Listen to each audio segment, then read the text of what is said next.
Estamos apresentando Enigmas Rasgando o Verbo, com Cris de Pascoal e Kátia de Galho. Produção técnica Mauro Dom Pedro.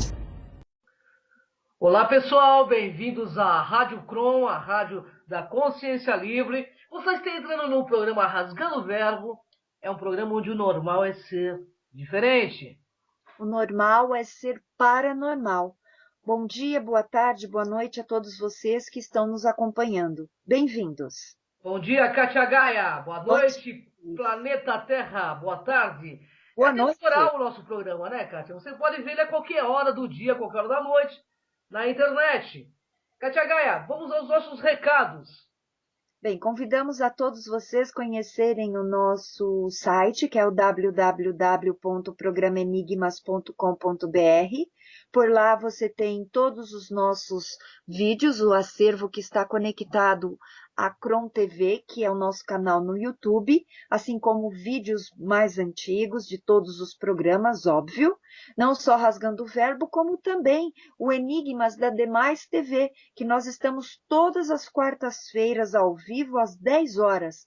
Então, nos acompanhe através do www.demaistv.com.br e aproveito para fazer um convite para você que deseja participar deste programa como um convidado, levando seu livro, seu trabalho, seus produtos, você pode participar do Enigmas ao vivo, através do telefone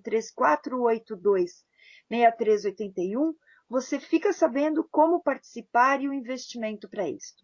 É isso aí, pessoal. Fica o nosso convite, então. Vai ser uma honra estar com vocês.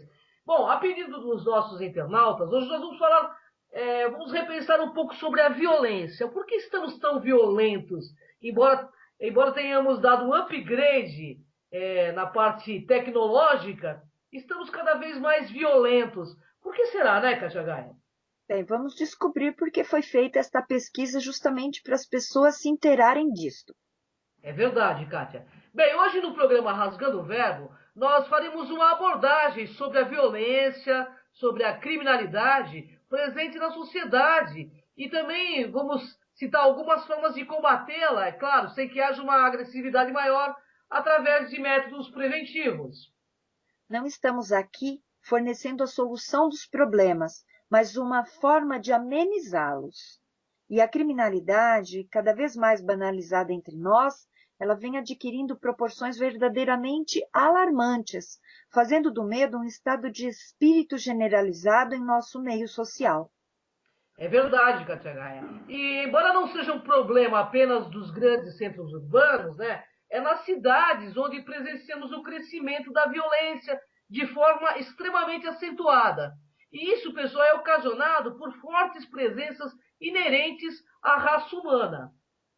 O que faz com que tais formas de conduta assumam um caráter de patologia social e que são elevadas taxas de ocorrência. É o que constata Durkheim em 1895 ao afirmar que a existência do crime é fato social normal, embora sempre abominável e logo punível. Bem, pessoal, a repressão isoladamente não é eficaz no controle do crime, não. Para isso, ela deve atuar juntamente com os métodos preventivos da criminalidade. Então, torna-se urgente, no cenário atual em que vivemos, a aplicação de medidas de profilaxia criminal que venham a amenizar essa onda crescente de criminalidade. Vamos tentar entender a situação da violência urbana. Inicialmente, questionamos acerca da relação existente entre o crime e as condições de vida em sociedade, do que vem a impulsionar o aumento da violência nas grandes cidades, fazendo com que estas possuam um alto índice de criminalidade. Não há que se cogitar que a violência nos centros urbanos provém tão somente das desigualdades sociais. Com isso, estaríamos afirmando que os pobres, de maneira geral, teriam a tendência a se tornarem criminosos, né? E essa associação entre a miséria e a violência não é absoluta, servindo apenas para desviar a atenção da opinião pública da real situação existente, além de criminalizar a pobreza. Olha, de acordo com os pesquisadores, a falta do progresso pessoal de maneira isolada não estimula o crime. Ocorre que a miséria de alguns, em contraste com o progresso de outros, estimularia o crime em busca de um reequilíbrio daqueles que se sentem inferiorizados. Pois é, assim o crime seria uma solução de emergência que se percebe mais pobres frente às desigualdades sociais, sendo o meio urbano um cenário propício, né, visto que os desiguais convivem próximos, né? E, no entanto, outras atenuantes devem ser levadas em consideração por fomentar a criminalidade no meio urbano, tais como o processo de segregação presente na vida urbana, no qual ocasiona uma expansão urbana desigual com a criação de bairros sem condições de proporcionar vida digna aos seus moradores. A desintegração dos laços sociais, provocada pelo egocentrismo inerente de uma sociedade competitiva, pela instabilidade proporcionada pela vida moderna, pela agressividade e pela indiferença afetiva própria da ausência de raízes sociais. Bem, é verdade, Kátia. Tudo isso tem os fatores, são fatores responsáveis, né, pelo estímulo à violência, criminalidade no meio urbano, e não a atuação isolada de cada um deles. Isso faz com que as manifestações mais extremas do crime ocorram em sociedade que já possui uma tradição, né, uma tradição cultural da violência acentuada em divisões étnicas, sociais e econômicas, como é no caso do Brasil, né?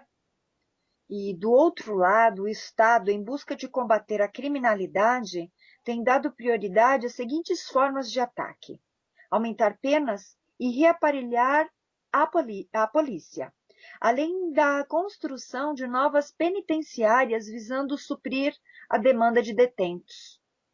Pois é. No entanto, Kátia Gaia, não adianta a gente superaparelhar a segurança pública, como também criar penalidades mais rigorosas, né? É, se a raiz causadora do problema é permanecer intacta. O delito é fenômeno social complexo que não se deixa vencer totalmente por armas exclusivamente jurídicos penais, entendeu? A adoção de referências políticas conservadoras ou autoritárias para combater as questões relativas à segurança pública pode ser um motivo de preocupação, haja visto que a violência é desnecessária A e, sociedade, né? Ah, desculpe. e pode, não, e frequentemente gerar ainda mais violência, né, Cris? Com certeza. Por isso é preciso um esforço conjunto nos mais variados ramos do Estado, né, Kátia? A sociedade, por sua vez, ela deve se conscientizar, né, que é corresponsável na redução dos problemas criminais, devendo combatê-los juntamente com o Estado, pois a origem dos males, pessoal, encontra também sua parcela na contribuição da família, né, nas escolas, nas igrejas, nos meios de comunicação, na sociedade civil como um todo, né? Será da ação conjunta entre o Estado e a sociedade que surgirão soluções mais eficazes e legítimas. Enquanto essa segurança pública não é promovida e a sociedade não se mobiliza, vivemos em um cenário de pavor, onde se procura fazer justiça com as próprias mãos, conforme podemos analisar pelo discurso de um indivíduo considerado um dos líderes da organização denominada PCC, Primeiro Comando da Capital. E esse indivíduo afirma: não somos uma organização criminosa, muito menos uma facção. Nós não somos uma utopia, e sim uma transformação em uma nova filosofia. Paz, justiça e liberdade. Faremos parte de um comportamento carcerário diferente, onde um irmão jamais deixará outro irmão, né, sob o peso da mão de um opressor. Somos um sonho de luta, somos uma esperança permanente de um sistema muito mais justo, mais igual, onde o oprimido tenha pelo menos uma vida mais digna e humana. E continua: nascemos num momento de opressão em um campo de concentração. Sobrevivemos através de uma união. A semente, ela foi plantada no asfalto. no cimento, foi regada a sangue, a sofrimento. Ela gerou vida, floresceu e hoje se tornou o braço forte que luta a favor de todos os oprimidos que estão mascarados ou massacrados por um sistema covarde, capitalista e corrupto. Um sistema que só visa massacrar o mais fraco. O fato é que o PCC ele afirma o seguinte, que o sistema insiste em desmoralizar eles com calúnias e difamações, e rotulam eles como monstros, como antissociais. Mas tudo isso é parte de uma engrenagem que só visa esconder uma realidade, uma verdade, ou seja, o sistema precisa de um bode expiatório, de acordo com o que ele diz, né? Bem, muitos irmãos já morreram nessa luta desigual. Muitos se sacrificaram de corpo e alma por um ideal. Hoje, o que o sistema negava, o que ele repudiava. Hoje, ele é obrigado a admitir a sua existência. O próprio sistema criou o partido. O partido é parte de um sonho de luta. E hoje somos fortes aonde o inimigo é fraco. A nossa revolução está apenas começando. Hoje estamos preparados psicologicamente, espiritualmente e materialmente para dar nossa própria vida em prol da causa. Assim, ouvintes, a revolução começou no sistema penitenciário e o objetivo maior é revolucionar o sistema governamental, acabar com esse regime capitalista, onde o rico cresce e sobrevive, massacrando a classe mais carente. E continua dizendo: quando crianças morriam de fome, dormiam na rua, não tiveram oportunidade de uma alfabetização, de uma vida digna, a violência só se tornará maior. As crianças de hoje que vendem doces no farol, que se humilham por uma esmola, no amanhã bem próximo, através do crime, irá por todo o ódio, toda a rebeldia, para transformar seus sonhos em realidade. Pois o oprimido de hoje será o opressor de amanhã. O que não se ganha com palavras, se ganhará através da violência e de uma arma em punho.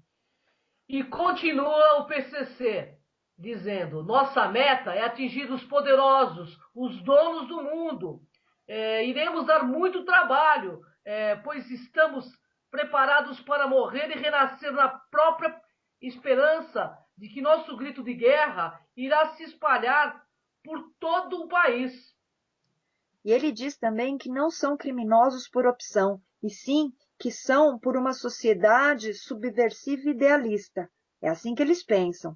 E, pois, se derramarem nosso sangue e o nosso partido ser escutado, com certeza aparecerão outros que irão empunhar armas em prol de uma única filosofia: paz, justiça e liberdade. E se tiver que amar, amaremos. Se tiver que matar, mataremos. Bom, você vê como que estamos vivendo esse momento atual, né, pessoal? Essa é mais uma prova, né, de que a aplicação irrestrita da pena de prisão e do seu agravamento não reduz a criminalidade. É necessário, portanto, que o enfrentamento do delito saia da teoria e envolva uma ação prática de toda a sociedade e da máquina pública e em virtude da constatação do aumento da criminalidade e também das deficiências do sistema punitivo. Torna-se, então, pessoal, crucial repensar o modo de enfrentar o delito em busca de soluções mais eficientes. Como vimos, somente a repressão não atinge a raiz patológica do conflito, conquanto indispensável é a punição, que constitui-se apenas como elemento paliativo. E disto já percebera Beccaria, 1775, página 77, quando proclamou ser mais fácil, mais útil prevenir que reprimir. É preciso, pois, que a origem do problema seja atacada. E o meio adequado para se atingir tal objetivo se dá através da prevenção. E essa, por sua vez, procura evitar a incidência de violência. E caso esta venha a incidir, procura evitar a sua reincidência. Então, podemos, desse modo, né, Cássia, destacar 3 tipos de prevenção. Ter como objetivo principal o combate aos fatores indutores da criminalidade antes que eles incidam no indivíduo. A primeira atua na raiz do delito, neutralizando o problema antes que ele apareça. E para isso, busca suprir as carências fundamentais da sociedade, tais como saúde, educação, moradia, etc. É o que precentua Garcia Pablos de Molina em 2006, ao afirmar que a educação e socialização, casa, trabalho, bem-estar social e qualidade de vida são âmbitos essenciais para uma prevenção primária. Mas para esta modalidade de prevenção, para que produza os efeitos esperados, né, também é necessário um investimento de longo e médio prazo, sendo imprescindível, portanto, um grande investimento na área social. Vamos entender a prevenção secundária. Consiste em medidas voltadas aos indivíduos predispostos a praticar um delito. Tal forma de prevenção opera a curto e médio prazo, uma vez em que age quando e ocorre o crime. A função primordial da prevenção secundária, portanto, é agir sobre os grupos de risco, erradicando seu caráter potencializador do delito. Então, vamos compreender essa prevenção terciária, que é voltada para a população encarcerada, procurando evitar a reincidência. Ela opera no âmbito penitenciário através dos programas de reabilitação e ressocialização, buscando a reinserção social e o amparo à família do preso, né? Ao mesmo tempo em que há necessidade de segregar o criminoso, né? Deve haver uma preocupação em ressocializá-lo, uma vez, né, Kátia, que o mesmo voltará a fazer parte da comunidade após o cumprimento da pena. Sim. E o ideal seria, portanto, que referidas modalidades de prevenção atuassem conjuntamente, cada uma na sua área de desempenho, uma completando a outra. E diante de tudo isto, observamos que, frente à crescente onda de violência, a sociedade exige que o Estado se utilize da repressão como se fosse a melhor solução dos conflitos. E isso ocasiona, né, um emaranhado de normas penais visivelmente ineficazes e fruto de uma clara predileção vingativa adotada por nosso ordenamento proveniente dessas épocas remotas. E dessa forma, pessoal, a criminalidade continuará aumentando, porque está ligada a uma estrutura social profundamente injusta e desigual. Caso não se atue nesse ponto, será inútil punir e continuar sendo um engano a ideia de que se pode corrigir, né, castigando. E torna-se urgente, portanto, um aprimoramento da política de segurança pública, pois enquanto a sociedade não se conscientizar da importância da prevenção, será muito difícil implantar uma atuação correta em resposta à criminalidade. Temos de entender o que dizia Bertolt Brecht: do rio que tudo arrasta se diz que é violento, mas ninguém diz como são violentas as margens que o reprimem. Muito bem dito, né, por Bertolt Brecht, né? O fato é que a violência em nossos dias alcançou níveis assustadores. As pessoas, de um modo geral, sentem-se inseguras, né, a ponto de transformar seus lares em verdadeiras fortalezas, ou como alguns dizem, uma prisão domiciliar. São impedidos de usufruir o direito de ir e vir livremente. É um fenômeno crescente, inclusive nos pequenos centros urbanos. Não há lugar totalmente imune ao processo de violência humana, isto porque ela tem várias facetas. A sociedade, ela está perplexa e não sabe como se comportar diante desta realidade incômoda. Não é uma questão de pessimismo, é um fato que precisa ser enfrentado com seriedade. A violência não tão somente é um problema de segurança pública da polícia, da justiça ou da ausência de ações políticas dos governos, como afirmam algumas pessoas. A sociedade tem sua parcela de responsabilidade. É uma situação ampla e complexa que precisa ser discutida com participação de todos os segmentos da sociedade, entendeu? E é importante haver reflexões profundas sobre o tema e a história, que pode contribuir muito para se fazer um diagnóstico correto. E importa também eliminar a ideia simplista na qual a pobreza produz a violência. A pobreza é apenas uma das causas. E, de fato, existem vários componentes que precisam ser identificados, e uma das melhores formas seria um pacto social, onde o poder público, especialistas, pesquisadores, estudiosos e sociedade pudessem canalizar inteligência e recursos para combater um dos maiores grandes males da sociedade. E quando se fala em equacionar a violência como comportamento humano, né, parece ser simples, porque não se depende apenas de causas exteriores, né? E no primeiro momento não se pode resolvê-la sem encontrar uma solução para a família, né? A modernidade, de certa forma, conseguiu fragmentar a célula-mãe da sociedade, e se não houver uma revitalização da instituição familiar, é praticamente impossível implementar qualquer medida saneadora. Sabe por quê? Porque a família é que orienta, a família é que dá afeto, e nós precisamos ser orientados, termos regras e sermos afetuosos. E hoje a família está preocupada em ganhar dinheiro e deixa seus filhos com estranhos. É Pensem. verdade, dão tablets e estão esquecendo de ter uma relação de afeto com seus filhos, né?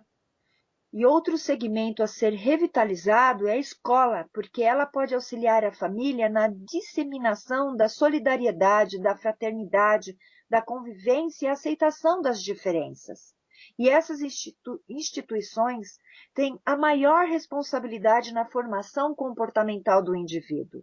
Nelas se descobrem os limites que precisam ser respeitados, o sentido da solidariedade e o amor são experimentados. Se elas estiverem sem credibilidade, inicia-se o processo de desagregação social. É verdade, Kátia. A violência resulta, né, enfim, da desintegração da sociedade, que por sua vez ocorre porque não existe o respeito humano. O combate à violência é muitas vezes ineficiente por causa do método utilizado. Normalmente, usa-se a violência para combatê-la. Disse um especialista em cultura da paz, né, que a sociedade se mobilizasse em busca da paz, do mesmo modo como se mobiliza para a guerra. Assim, seria facílimo extinguir a violência humana. Eis aí uma sugestão: cultura da paz, pessoal. E como se cultiva a paz? Claro, eliminando qualquer tipo de violência. A maneira de falar, o timbre da voz, um sorriso autêntico, atitudes pacíficas, reações faciais. Tudo isto pode exprimir a cultura da paz. Um simples bom dia é suficiente para transmitir paz. É verdade, viu, Kátia? E repetir no pensamento todas as expressões e imagens que possam produzir calma, tranquilidade, tolerância, respeito, amizade, perdão, porque fazem muito bem ao corpo e à alma. Desejar o melhor para si e para os outros, amar sem medida, pois somente por amor pode-se alcançar a vida plena. Este é o grande projeto dos grandes mestres, que todos tivéssemos vida e vida em abundância. A violência consegue contrariar tudo que eles nos ensinaram. Se o mundo pudesse amar como certamente eles queriam, a paz reinaria, né, Kátia? É verdade. E será possível amar os inimigos da paz? Fazer o bem a quem não aprendeu a amar? Como eliminar o ódio da consciência humana? Somente com muito amor pode-se responder afirmativamente a essas perguntas. E o ser humano poderia viver com os animais sem maus tratos, sem violência, e a vida deles é curta, e a nossa sem eles é eterna e solitária. A ignorância, de verdade, é a raiz de todos os males. É ela que causa doenças, violência, intolerância, miséria, fome e preconceito, pessoal.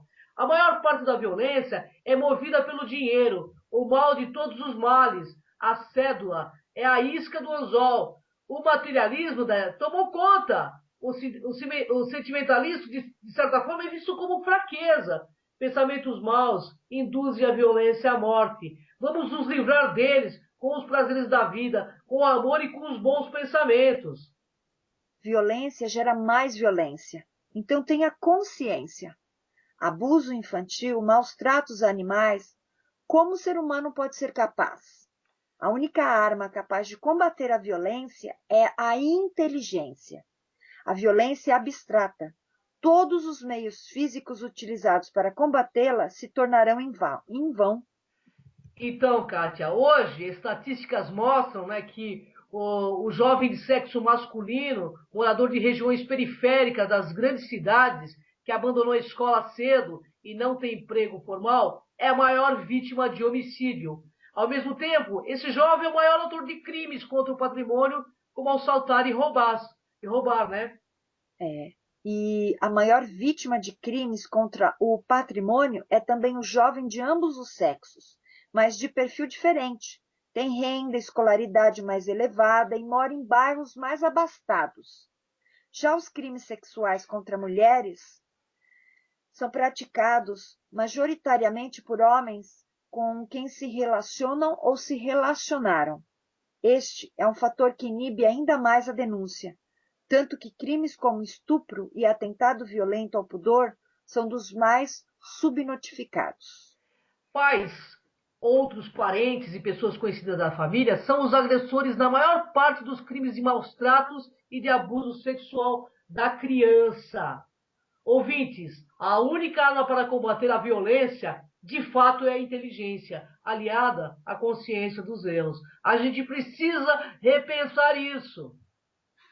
Mas hoje, na internet, no celular, mensagens com imagens e comentários depreciativos se alastram rapidamente e tornam o bullying ainda mais perverso. Como o espaço virtual é ilimitado, o poder de agressão se amplia e a vítima se sente acuada mesmo fora da escola. E o que é pior, muitas vezes ela não sabe de quem se defender. E todo mundo que convive com crianças e jovens sabe como eles são capazes de praticar pequenos e grandes perversões. Debocham dos outros, criam apelidos mais estranhos, reparam nas mínimas imperfeições e não perdoam nada, né? Detalhe, nós estamos falando de crianças e jovens. Prestem atenção, base de educação é família. É isso aí, Kátia. E na escola, isso é bastante comum. Implicância, discriminação e agressões verbais e físicas são muito mais frequentes do que o desejado. Esse comportamento não é novo, mas a maneira como pesquisadores, médicos e professores o encaram vem mudando. Há cerca de 15 anos, estas provocações passaram a ser vistas como uma forma de violência e ganharam o nome de bullying, palavra do inglês que pode ser traduzida como intimidar ou amedrontar. E a sua principal característica é o que a agressão física, moral, material é sempre intencional e repetida várias vezes sem uma motivação específica. E mais recentemente, né, a tecnologia deu nova cara para o problema. E-mails ameaçadores, né, mensagens negativas em sites de relacionamentos e torpedos, com fatos e textos constrangedores para a vítima, foram batizados de cyberbullying. Aqui no Brasil, né, pessoal, vem aumentando rapidamente o número de casos de violência desse tipo. E nesse programa você vai entender os 3 motivos que tornam o cyberbullying ainda mais cruel que o bullying tradicional. Bem, no espaço virtual, os xingamentos e as provocações estão permanentemente atormentando as vítimas. Antes, o constrangimento ficava restrito aos momentos de convívio dentro da escola. Agora é o tempo todo. Os jovens utilizam cada vez mais ferramentas de internet e de troca de mensagens via celular. E muitas vezes se expõem mais do que devem. A tecnologia permite que, em alguns casos, seja muito difícil identificar os agressores, que aumenta a sensação de impotência. O grupo de agressores, né, pessoal, passa a ter muito mais poder com essa ampliação do público, e destaca Aramis Lopes, especialista em bullying e cyberbullying, e presidente do departamento científico, né, de segurança da criança e do adolescente, né? Ele diz o seguinte: ele chama atenção para o fato que há sempre três personagens fundamentais nesse tipo de violência: agressor, a vítima e a plateia. E além disso, de acordo com Cleo Fante, especialista em violência escolar, muitos efeitos são semelhantes para quem ataca e é atacado: déficit de atenção, falta de concentração e desmotivação para os estudos. E esse tormento permanente que a internet provoca faz com que a criança ou o adolescente humilhados não se sinta mais seguros em lugar nenhum, em momento algum. E na comparação com o bullying tradicional, bastava sair da escola e estar com os amigos de verdade para se sentir seguro. Pois é, e agora com sua intimidade invadida, todos podem ver os xingamentos e não existe fim de semana ou férias. O espaço do medo é ilimitado, diz Maria Tereza Maldonado, psicoterapeuta e autora da Face Oculta, que discute as implicações desse tipo de violência.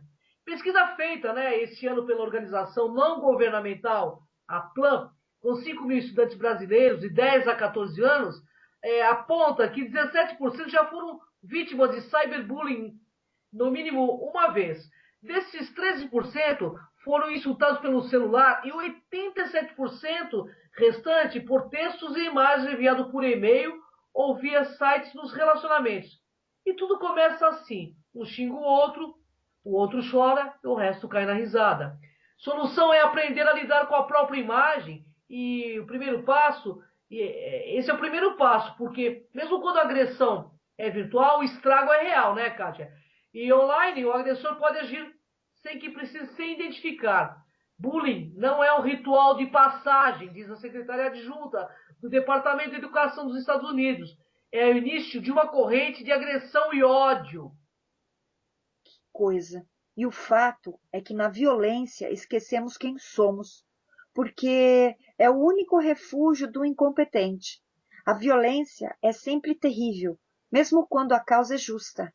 A violência destrói o que ela pretende defender: a dignidade da vida, a liberdade do ser humano. Dizia Gandhi: a não violência requer muito mais que coragem do que a violência, porque a violência é uma questão de poder. As pessoas se tornam violentas quando se sentem impotentes. Mas, seja de que forma for, a violência não é força, mas fraqueza. Nem nunca poderá ser criadora de coisa alguma, apenas destruidora. Uma das coisas mais importantes da não violência é que não busca destruir a pessoa, mas transformá-la, dizia Martin Luther King. A não violência nunca deve ser usada como um escudo para a covardia. É uma arma para os bravos. Mahatma Gandhi. A não violência leva-nos a uns mais altos conceitos de ética, o objetivo de toda a evolução, até pararmos de a não violência e a covardia não combinam. Posso imaginar um homem armado até os dentes que no fundo é um covarde. A posse de armas insinua um elemento de medo, se não mesmo de covardia. Mas a verdadeira não violência é uma impossibilidade sem a posse de um destemor inflexível. Então, pessoal, nunca use violência de nenhum tipo. Nunca ameace com violência de nenhum modo. Nunca sequer tenha pensamentos violentos. Nunca discuta, porque isso ataca a opinião do outro. Nunca critique, porque isso ataca o ego do outro e o seu sucesso está garantido. Existem 3 tipos de violência. 1, pelos nossos atos. 2, pelas nossas palavras. 3, pelos nossos pensamentos. A raiz de toda violência está no mundo dos pensamentos, e é por isso que treinar a mente é tão importante. A não violência absoluta é a ausência absoluta de danos provocados a todo ser vivo. A não violência, na sua forma ativa, é uma boa disposição para tudo o que vive. É o amor na sua perfeição. Querer saber que parece tão difícil, se não é errado, entre tantos seres vivos que praticam a violência, ser o único ou um dos poucos não violentos não é diferente, de querer saber se seria possível ser sóbrio entre tantos embriagados e se não seria melhor que todos começassem logo a beber. Isso é do Tolstói, gente. A não violência é a mais alta qualidade de oração. A riqueza não pode consegui-lo. A cólera foge dela. O orgulho devora, a gula e a luxúria ofuscam-na. A mentira esvazia. Toda expressão não justificada a compromete. Mahatma Gandhi. A violência, né? Seja qual for a maneira como ela se manifesta, é sempre uma derrota. Sem dúvida alguma. Em muitos casos, a servidão não é uma violência dos patrões, mas uma tentação dos servos. Eu sou contra a violência, porque parece fazer bem, mas o bem só é temporário. O mal que faz que é permanente. Mahatma Gandhi. Violência, violência. Quem não é capaz de se opor à violência? O que chamamos de violência não é nada. A sedução é a verdadeira violência. Todos os seres vivos tremem diante da violência. Todos temem a morte. Todos amam a vida. Projete você mesmo em todas as criaturas. Então, a quem você poderá ferir? Que mal você poderá fazer? Buda. É isso aí. Para tornar-se verdadeira força e não violência, deve nascer do espírito, dizia Gandhi. A violência urbana é um dos muitos reflexos das desigualdades sociais e é um problema complexo. Tem gente que rouba para comer, por exemplo, e tem gente que rouba para manter um padrão de vida que não conseguiria ter se trabalhasse. A melhor forma de combater a violência urbana não é remediar o problema, construir mais presídio, contratar mais seguranças, se fechar em condomínios, blindar seu carro. A melhor forma é combater diretamente as causas da violência, principalmente as desigualdades sociais, causa de muitos outros problemas no Brasil. Melhorar as condições de vida da população, saúde, saneamento, etc. Criar oportunidades de desenvolvimento econômico e sociocultural dos indivíduos, mais condições de emprego, acesso ao conhecimento de qualidade e a bens culturais e etc. É verdade. E principalmente, pessoal, investir em educação, pois além de minimizar a violência, torna o indivíduo mais preparado para o mercado de trabalho, né? Para compreender a sociedade em que se vive e contribuir para melhorá-la, para desenvolver a tecnologia, né? Uma frase que desejo fechar esse programa de hoje, que podem levar, roubar, tirar tudo da gente, menos o nosso conhecimento, porque o conhecimento, o autoconhecimento, é para sempre, é para toda a eternidade. E para um enfrentamento das causas, a participação de toda a sociedade, tanto cobrando soluções do poder público, como se organizando em redes comunitárias de proteção e apoio, de desenvolvimento social e mesmo de questões de segurança pública, é um caminho apontado pelos especialistas. Não significa substituir as funções do Estado, mas trabalhar em conjunto. E é importante não transformar o diagnóstico, a identificação das causas, em um motivo para mais violência. Afirmar que as áreas urbanas mais desprovidas de recurso facilitam a criminalidade não significa dizer que os moradores dessas áreas sejam culpados. É verdade. A escola também, vamos deixar claro, é um ponto importante, espaço privilegiado de convívio e de formação da pessoa. Precisa ter qualidade e se integrar à comunidade à sua volta, né? Escolas que permanecem abertas nos finais de semana para uso da comunidade conseguem quase eliminar o vandalismo em suas dependências. Além de uma escola pública melhor, fazendo parte da lista de ações recomendadas por quem estuda a violência, uma polícia melhor equipada e um poder judiciário mais ágil e, se necessário, também mais rigoroso. É isso aí, pessoal. Vamos repensar, vamos agir em prol da não violência e modificar nosso meio, deixando filhos melhores para o nosso planeta. Porque o mundo aqui é de quem, Katia Gaia? Claro, dos despertos e longe dos espertos. É isso aí, Katia Gaia. Olha, pessoal, a gente deu a dica, tá? E vamos começar dentro da nossa casa, com os nossos familiares, à não violência, a ter mais tolerância, a sermos mais fraternos, porque esse é o caminho para a gente mudar realmente o mundo. Gratidão, Kátia Gaia! Gratidão, Cris. Até a próxima semana e não percam o programa Enigmas na TV Demais, que é na Demais TV, desculpe, que é toda quarta-feira às 10 da manhã. É isso aí, pessoal. Aguardamos vocês. Acabamos de apresentar Enigmas Rasgando o Verbo.